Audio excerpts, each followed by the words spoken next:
2 రోజుల పాటు బీభత్సం సృష్టించిన ఫెంజల్ తుఫాన్ ప్రస్తుతం వాయుగుండంగా బలహీనపడింది. తుఫాన్ ప్రభావంతో ఏపీ, తమిళనాడు, పుదుచ్చేరి, కేరళలో ఇంకా వర్షాలు పడుతూనే ఉన్నాయి. ప్రస్తుతం వెదర్ అలర్ట్ ఎలా ఉందో చూద్దాం రండి. మరింత బలహీనపడింది ఫెంజల్ తుఫాన్. పశ్చిమ వాయువ్య దిశగా ఈ వాయుగుండం కదులుతోంది. అన్నమయ్య, చిత్తూరు, తిరుపతి జిల్లాలకు కూడా వర్ష సూచన ఉంది. 1-2 చోట్ల భారీ వర్షాలు కురిసే అవకాశం ఉంది. ఉత్తర కోస్తాలో చెదురుమదురు వర్షాలు పడే అవకాశం ఉంది. తమిళనాడు, పుదుచ్చేరి, కేరళలో భారీ వర్షాలు పడతాయి. ఫెంజల్ తుఫాన్ ప్రభావంతో ఏపీలోని చిత్తూరు, తిరుపతి, శ్రీ పొట్టి శ్రీరాములు, నెల్లూరు జిల్లాలో భారీ వర్షాలు కురిశాయి. కోస్తా జిల్లాలో ఒక మోస్తరు వర్షాలు పడ్డాయి. తుఫాన్ ప్రభావంతో 435 ఎకరాల్లో వరి పంట నష్టం జరిగింది.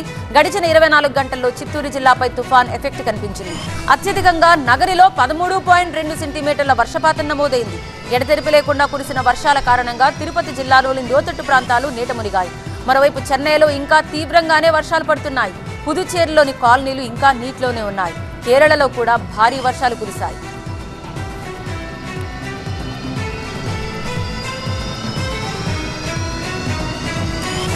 తెలుసుకుందాం. మా ప్రతినిధి ఖాజా ప్రస్తుతం లైవ్ లో సిద్ధంగా ఉన్నారు. ఖాజా, ప్రస్తుతం బలహీనపడినట్టుగా తెలుస్తోంది, కానీ వర్షాలు మాత్రం భారీగానే పడుతున్నాయి, 1-2 చోట్ల అంటున్నారు. సో వాతావరణ శాఖ అధికారులు ఎలాంటి అలర్ట్ జారీ చేస్తున్నారు?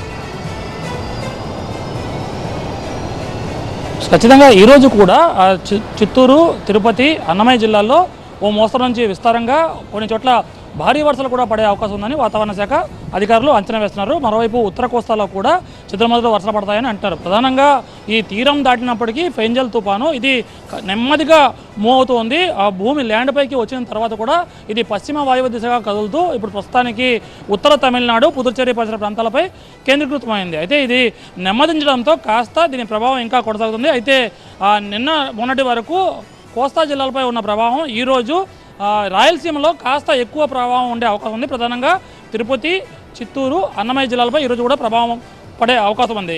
దీంతో అధికారులంతా అప్రమత్తంగా ఉండాలని అధికారులు ఇప్పటికే హెచ్చరికలు జారీ చేశారు. మరోవైపు ఈ తుఫాన్ ఏదైతే ఉందో ఇది దాదాపుగా 11 రోజుల పాటు సముద్రంలోనే కొనసాగింది. ఆ తర్వాత దీనికి సంబంధించిన మాయిశ్చర్ అంతా కూడా ల్యాండ్ పైకి తీసుకొచ్చిన తర్వాత కాస్త నెమ్మదిగా కలుగుతుంది. ఇది చాలా అరుదైన విషయమని అధికారులు చెబుతున్నారు. అంటే తీరం వెంబడి ఇంకా బలమైన ఎదురుగాలు వీస్తున్నాయి. సముద్రంలో ఎవరు మత్స్యకారులు వేటకు వెళ్ళొద్దని చెప్తున్నారు. మరోవైపు పోర్టుల్లో ఉన్న ప్రమాద హెచ్చరికలు ఉపసంహరించినప్పటికీ ఇంకా ఏపీలో దీని ప్రభావం ఇంకా కొనసాగే అవకాశం ఉంది. రాయలసీమ దీని ప్రభావం ఎక్కువగా ఉంటుంది.